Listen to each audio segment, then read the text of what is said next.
Assalamualaikum warahmatullahi wabarakatuh. Sobat Misteri Sunyi Mencekam. Untuk edisi cerita misteri kali ini berkisah tentang seseorang yang punya ilmu raga sukma, di mana beliau mencoba untuk masuk ke alam gaib. Dan apa yang beliau temukan? Simak cerita selengkapnya, sebuah kisah misteri nyata yang berjudul Pengalaman Berkelana ke Alam Gaib. Para pekerja di rumah jin yang kaya itu katanya dahulu semasa hidupnya di dunia minta pesugihan pada jin tersebut agar bisa kaya raya dengan jalan pintas dan mudah. Pertama kali ilmu terawangan dan meraga sukma yang aku berikan kepada anak angkatku bernama Eko. Pada puasa sunnah hari kedua, Eko sudah bisa melihat alam gaib. Pada malam ketiga, Eko kusuruh latihan semalam suntuk di berbagai tempat dan alam. Pengalaman berkelana di alam gaib yang paling mengesankan bagi Eko adalah waktu dia berada di alam arwah, tepatnya arwah neneknya sendiri. Di alam almarhumah neneknya, dia sangat kerasan betah tinggal di sana, karena selain damai, pemandangannya sangat indah. Rata-rata rumahnya sangat bagus dan penduduknya sangat ramah. Keadaannya terang benderang tanpa matahari, maka di situ ada siang tidak ada malam. Budaya dan pola hidupnya hampir sama dengan di bumi. Sewaktu Eko diajak roh pembimbing ke alam kubur, di situ banyak dijumpai hal-hal yang mengerikan. Di situ banyak orang disiksa. Kata roh pembimbing, dia menuai hasil perbuatannya sewaktu hidup di dunia materi dahulu. Mereka kebanyakan tidak melakukan sholat 5 waktu dan tidak pernah bertaubat, selalu mementingkan diri sendiri dan sering merugikan orang lain.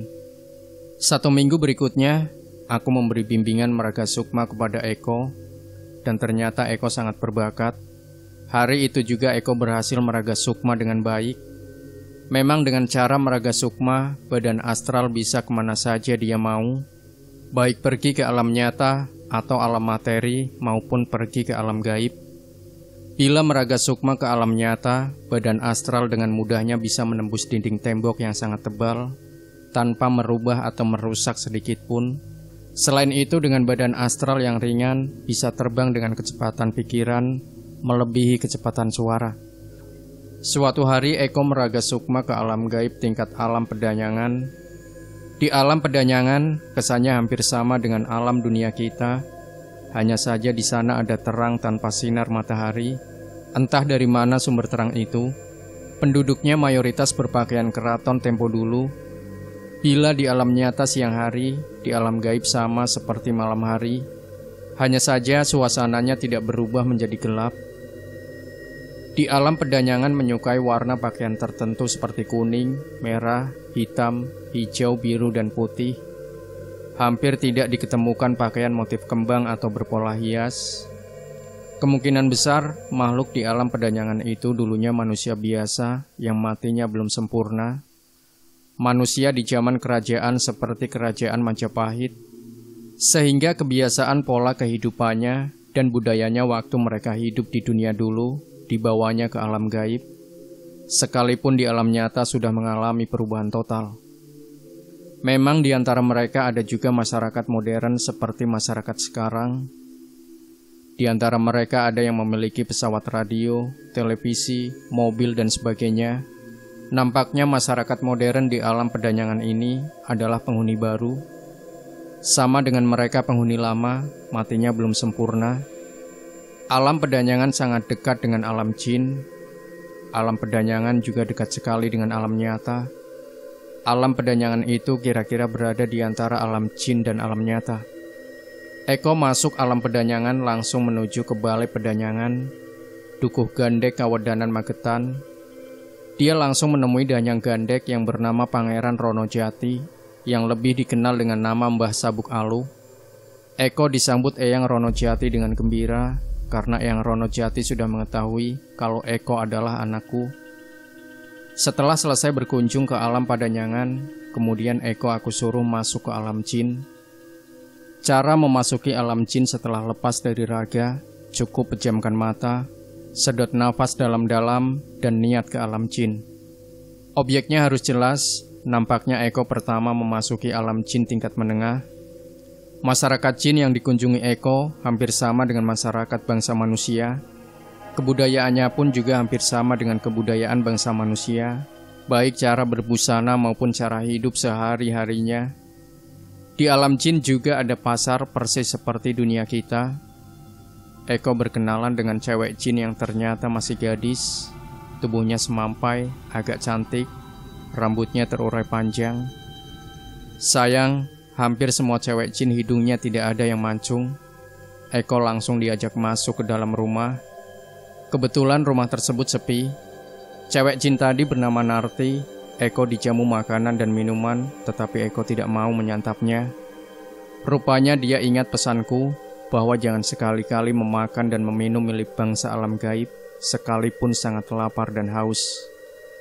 Dengan Narti, Eko diajak berkeliling kampung bangsa jin, juga diajak masuk ke rumah kepala desa jin yang kaya raya. Jin yang kaya raya itu banyak mempunyai pekerja, tetapi anehnya pekerjanya bukan bangsa jin, melainkan bangsa manusia.